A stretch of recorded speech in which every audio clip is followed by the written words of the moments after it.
अगर आप UP PCS 2026 की तैयारी कर रहे हैं और सोच रहे हैं कि करंट अफेयर को परीक्षा से 2-3 महीने पहले कर लेंगे, तो यकीन मानिए कि आपकी सबसे बड़ी गलती हो सकती है। इस एक गलती की वजह से हर साल हजारों अभ्यर्थी 20 से 30 नंबर कम प्राप्त करते हैं। प्रीलिम्स में करंट अफेयर से सीधे 25 से 30 क्वेश्चंस आते हैं, जबकि मेंस में करंट अफेयर के बेसिस पर आप अपने क्वेश्चंस में नई नई डायमेंशंस को ऐड करते हैं, अपने आंसर्स को एनरिच करते हैं। इसलिए अंतिम समय में करंट अफेयर को छोड़ देना एक बहुत बड़ी भूल होती है। नमस्कार दोस्तों, मैं हूं ऋषि द्विवेदी, और अगर आपका लक्ष्य यूपी पीसीएस 2026 है, जिसमें बहुत अच्छी संख्या में पोस्ट आ रही हैं, तो यह वीडियो आपके लिए बहुत ही महत्वपूर्ण होने वाला है। मेरे बारे में, मैंने यूपी पीसीएस 2025 में 118 नेट क्वेश्चंस सही करेक्ट मुझे मिले थे। यूपी पीसीएस 2025 की ऑफिशियल आंसर की से 2024 का मैंने इंटरव्यू अपेयर किया था। 2025 का भी मैंने मेंस लिखा हुआ है। इसके साथ ही मैंने इंजीनियरिंग से रिलेटेड और अन्य गवर्नमेंट एग्जाम से रिलेटेड 15 से ज़्यादा एग्जाम्स को क्वालिफाई किया है। आज हम बात करेंगे करंट अफेयर्स के बारे में कि कैसे करंट अफेयर में हम अपने स्कोर को मैक्सिमाइज कर सकें, प्रीलिम्स में भी और मेंस में भी। हम पूरे रोड मैप के बारे में बात करेंगे। सबसे पहले बात करते हैं करंट अफेयर्स क्यों यूपी पीसीएस या कोई भी सिविल सर्विसेज की रीड मानी जाती है।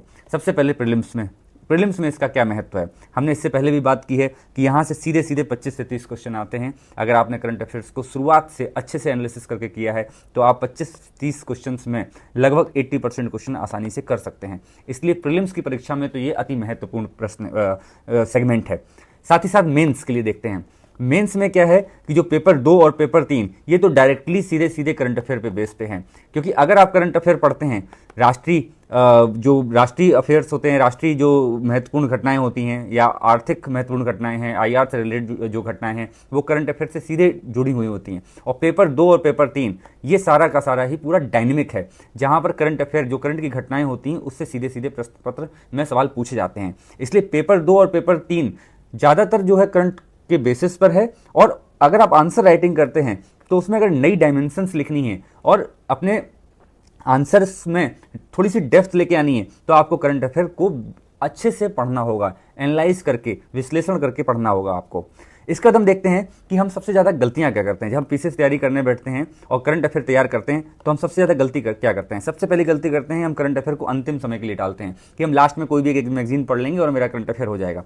दूसरा क्या है, हम किसी एक मैगजीन या कोई पीडीएफ हमको मार्केट में मिल जाएगी, हम उस पर निर्भर हो जाएंगे। तीसरा क्या है कि हम क्या करेंगे, जब मन होगा तो हम करंट अफेयर के लिए एक साथ 2 से 3 अखबार पढ़ लेंगे। इंग्लिश मीडियम वाले द हिंदू भी पढ़ लेंगे, इंडियन एक्सप्रेस भी पढ़ लेंगे, और हिंदी वाले तो फिर सारे ही के सारे अमर उजाला, दैनिक जागरण, जो मन आएगा सब पढ़ लेंगे। साथ साथ जब हम पेपर पढ़ने बैठेंगे, तो हम फालतू की राजनीतिक खबरों में या जो उल जुलूल की उल्टी सीधी खबरें हैं, हम उनको पढ़ने बैठे, पता लगे खेल समाचार ही पढ़ रहे हैं 1 घंटे, तो हम फालतू की खबरों में उलझ जाएंगे। या फिर हम क्या कोशिश करेंगे कि हम कहीं से करंट अफेयर का कुछ एक पॉइंटर मैगजीन ले लेंगे, हम फैक्ट्स को रटने में लग जाएंगे। और हम ये गलती करते करते ना सिर्फ गलती करते हैं, बल्कि अपने दिमाग में भी स्ट्रेस पैदा करते हैं।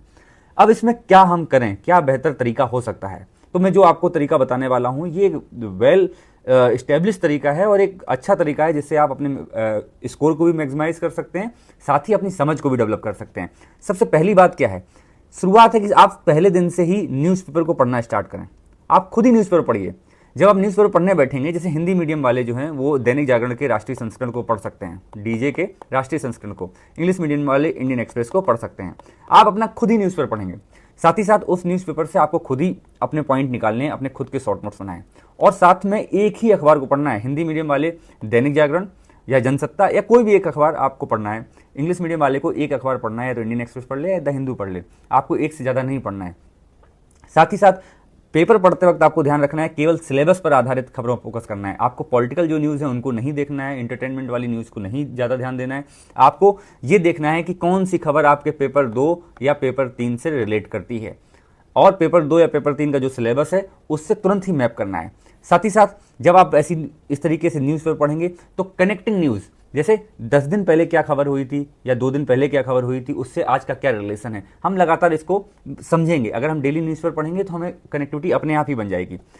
इसके बाद बात करते हैं कि प्रीलिम्स में, पहले हम प्रीलिम्स की लिए बात कर लेते हैं। पहले तुमने समझ लिया कि हमको न्यूज़पेपर पढ़ना है, अब हम बात कर लेते हैं प्रीलिम्स में क्या हमें काम करना है, 3 स्टेप्स का क्या प्रोसेस है। पहली बात तो क्या है, आपको एक न्यूज़पेपर पढ़ना है।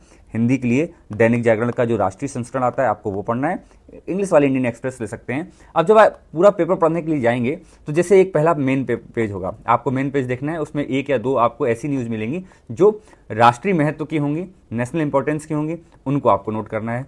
साथ ही साथ आप जब तीसरे पेज पे जाएंगे तो वहाँ पर आपको भारत सरकार के द्वारा या उत्तर प्रदेश सरकार के द्वारा जो भी स्टेप्स लिए हैं, कोई योजनाएं हैं, कोई पॉलिसी बनाई गई है, उसके बारे में जरूर खबर लिखी होगी। ठीक है, तो आपको यहाँ से इसके अलावा आपको एक अर्थव्यवस्था का पेज होगा, वहाँ पर आपको देखना है कि कोई न्यूज़ आपके काम को है कि नहीं। एक सेकंड लास्ट पेज आपको मिलेगा IR का, वहाँ आपको देखना है, और एक खेल वाला आपको देखना है। यहाँ पर आपको निगाह देनी है कि कौन कौन सी न्यूज़ जो हैं आपके काम की हैं। साथ ही साथ आपको संकलन करना है। आप क्या करेंगे, इन सब न्यूज़ को एक दिन के पेपर में आपको 6 से 8 ऐसी खबरें मिलेंगी जो आपके एग्जाम के काम की होंगी। इन 6 से 8 के जो खबरें हैं उनको अपने एक पेज पे नोट डाउन कर लेना है। ये आपके खुद के नोट्स होंगे, और जो आप खुद नोट्स बनाते हैं तो वो चीज़ें आपके दिमाग में बैठती हैं। जब बैठती हैं तो वो लंबे समय के लिए काम आती हैं। ठीक है, साथ ही साथ जब हमारा पूरे मंथली का कंबाइन हो जाएगा, जैसे एक महीने के लिए आपने एक दिन में 6 से 8 खबरें लिखी, एक महीने में आपकी 150 से 200 आपके पास पॉइंट होंगे। आप क्या करेंगे, लास्ट में किसी भी एक कोचिंग इंस्टीट्यूट, कोई भी एक मैगजीन को एक निगाह में देखेंगे कि कोई ऐसी महत्वपूर्ण खबर तो नहीं जो आपसे छूट गई होगी। अगर है तो अपने नोट्स में उसको ऐड कर लें। तो इस हिसाब से प्रीलिम्स के लिए एक महीने में आपके पास करीब 200 फैक्ट आपके पास एक महीने के रहेंगे, और जो आपने कंटिन्यूस पढ़े होंगे। ऐसा नहीं कि अंतिम दिन एक दिन में आप 1000 फैक्ट पढ़ रहे हैं, ऐसा नहीं है। आपके पास एक महीने का 200 फैक्ट होंगे, और जो लगातार आप कंटिन्यूस रिवीजन में भी हैं, तो आपके दिमाग में वो चीज़ें बैठेंगी। ठीक है, अब बात करते हैं कि मेंस के लिए क्या करना है।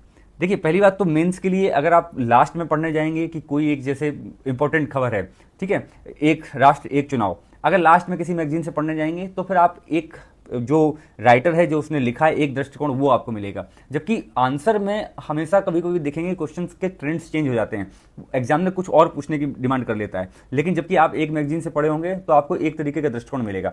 इसलिए मेंस का जो ब्लूप्रिंट है, जो मेंस में करंट अफेयर का जो महत्व है या जिसका यूज है वो थोड़ा सा अलग है।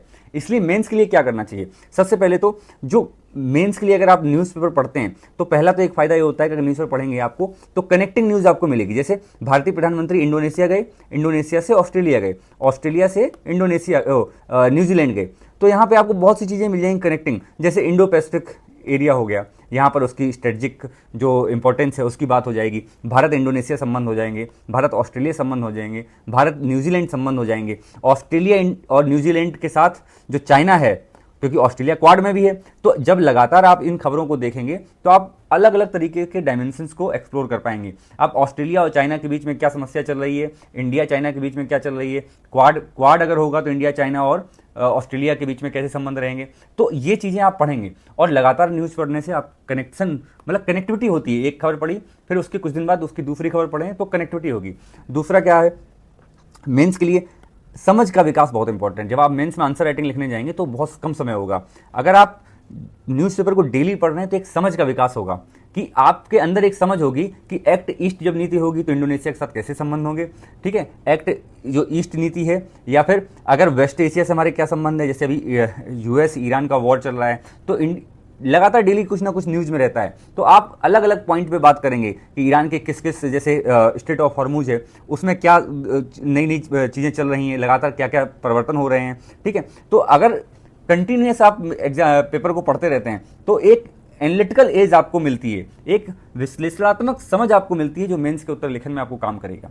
दूसरा, लास्ट का ऑप्शन ये रहता है कि जब भी हम पूरा मंथ हमारा कंप्लीट होता है तो हम किसी भी महत्व इंस्टीट्यूट से, किसी भी अच्छे इंस्टीट्यूट जैसे XIS ही ले लीजिए, इसकी एक मैगजीन लेंगे और इससे हम जो भी घटनाएं हैं उनको पढ़ेंगे और अपने नोट्स में शामिल करेंगे। ठीक है, साथ ही साथ अब एडिटोरियल को पढ़ना कैसे है। मेंस की सबसे बड़ी समस्या होती है एडिटोरियल पढ़ना कैसे है, क्योंकि एडिटोरियल तो एक बड़ा सा हो गया। तो सबसे पहली बात है, किसी भी न्यूज़पेपर को लीजिए, आपको केवल 1 से 2 एडिटोरियल पढ़ने हैं। पहला तो काम ये है। सबसे पहली बात क्या करनी होती है, किसी भी एडिटोरियल को पढ़ते समय आपको याद रखना है कि जो राजनीतिक बात है और फालतू की बात, इनको हटा देना है वहाँ से। आपको कोई भी राजनीतिक पूर्वाग्रह नहीं रखना है, पॉलिटिकल बायसनेस नहीं रखना है। तो जो फालतू की चीज़ें हैं वो हटा देने हैं। आपको हमेशा याद रखना है कि आपका मेंस का सिलेबस क्या है। लेट सपोज कि कोई जो आर्टिकल आया है वो शिक्षा पे आया है, तो आपको तुरंत क्लिक करना चाहिए कि पेपर 2 में किस टॉपिक में शिक्षा लिखा हुआ है। शिक्षा, स्वास्थ्य एवं सामाजिक वर्गों के बारे में जो पॉइंट लिखा हुआ है सिलेबस में, जो टॉपिक है, तुरंत वहाँ से आपको मैप कर लेना है।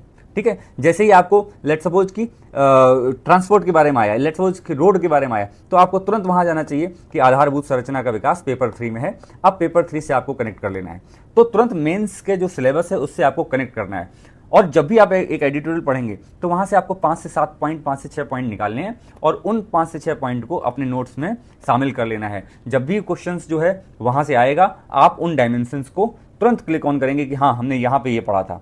अब जो भी पॉइंट्स निकल के आते हैं सीधे सिलेबस से कनेक्ट करो।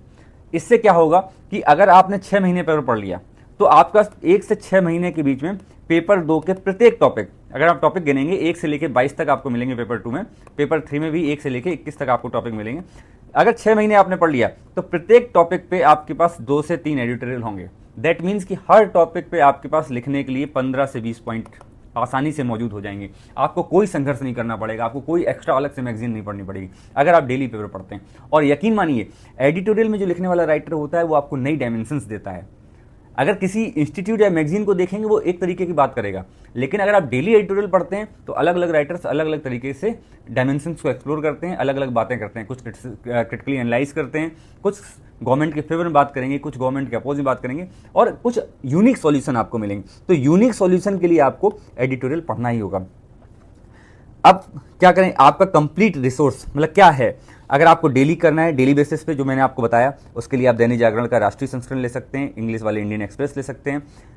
मासिक मतलब प्रत्येक माह के अंत में क्या करना है, अगर पहली बात तो इसके नोट्स बना लेने हैं और 1 माह के बाद जो भी मैगजीन मार्केट में मिलती है उस मैगजीन को एक बार रिवाइज करके, एक बार देख के उससे कुछ कुछ चीज़ें अपने नोट्स में डाल देंगे जो चीज़ें हमसे रह जाएं। क्योंकि हम जब तैयारी कर रहे हैं तो हो सकता है न्यूज़पेपर में छांटते वक्त हमसे कभी कोई चीज़ मिस हो जाए, तो आपको वहाँ से मैगजीन से इसको क्लियर कर लेना है। साथ ही साथ क्या है, अंतिम में जो कोचिंग इंस्टीट्यूट होते हैं जैसे XIS के पास अपना मटेरियल होगा, तो यहाँ पर जो एक्सपर्ट फैकल्टी है उसने न्यूज़पेपर से कुछ चीज़ें निकाली होंगी, हो सकता है आपसे वो मिस हो जाएं, कुछ चीज़ें PIB से होंगी, ठीक है, ये चीज़ें मिस होंगी। तो जो XIS की जो फैकल्टी होगी या जो भी करंट अफेयर को डेवलप कर रही होती वो PIB से हुआ या गवर्नमेंट के अलग अलग वेब सोर्सेज से हुआ, वहाँ से जो मटेरियल होगा वो प्रोवाइड होगा, उसको आप अपने नोट्स में शामिल कर सकते हैं। इससे क्या होगा, एक कंप्लीट पैकेज होगा। जो 25 से 30 क्वेश्चन प्रीलिम्स आने वाले हैं, ये 90% क्वेश्चन आप आराम से कर सकते हैं।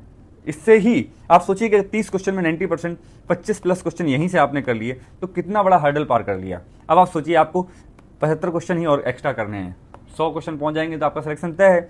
तो अगर आपने 30 में से या 27 में से 25 क्वेश्चन कर लिए तो लेट सपोज अगले जो 120 क्वेश्चन है उसमें 75 ही तो करने हैं। तो करंट अफेयर जितना मजबूत रहेगा उतना ही आपका सिलेक्शन होने के चांस और ज़्यादा मजबूत हो जाएंगे। इसलिए स्मार्ट स्ट्रेटजी लें। ऐसा नहीं कि आपको करंट अफेयर से सिर्फ प्रीलिम्स निकालना है। स्मार्ट स्ट्रेटजी का मतलब है कि आपको प्रीलिम्स तो निकालना है लेकिन मेंस में भी नंबर अच्छे लेके आने हैं, क्योंकि मेंस से ही फाइनल सिलेक्शन होने वाला है। और मेंस में नए point, dynamic point, different dimensions को ऐड करने के लिए आपको करंट न्यूज़पेपर को पढ़ना ही पढ़ना है, एडिटोरियल को पढ़ना ही पढ़ना है। और यही एक तरीका है जिससे करंट अफेयर में आप मैक्सिमम गेन कर सकते हैं, अपने आंसर्स को इनरिच कर सकते हैं। इसके अलावा जो भी अगर आपके डाउट हैं वो कमेंट सेक्शन में लिख सकते हैं। साथ ही साथ ये टेलीग्राम लिंक से इसको ज्वाइन कर सकते हैं। अगर आपके कोई कमेंट्स हों, डाउट हों, आप हमको पोस्ट करिए, सर हमको बताएंगे तो हम उन डाउट्स को दोबारा से अगले वीडियो में ले सकेंगे। इसके साथ ही आप इस चैनल को सब्सक्राइब कर सकते हैं। साथ ही साथ अपने जो डाउट्स हैं उनको कमेंट सेक्शन में ज़रूर रखिएगा। हम उन सारे कमेंट्स को पढ़कर एक नया वीडियो बनाने का प्रयास करेंगे जिससे आपके सारे डाउट्स क्लियर हों। Thank you. जय हिंद।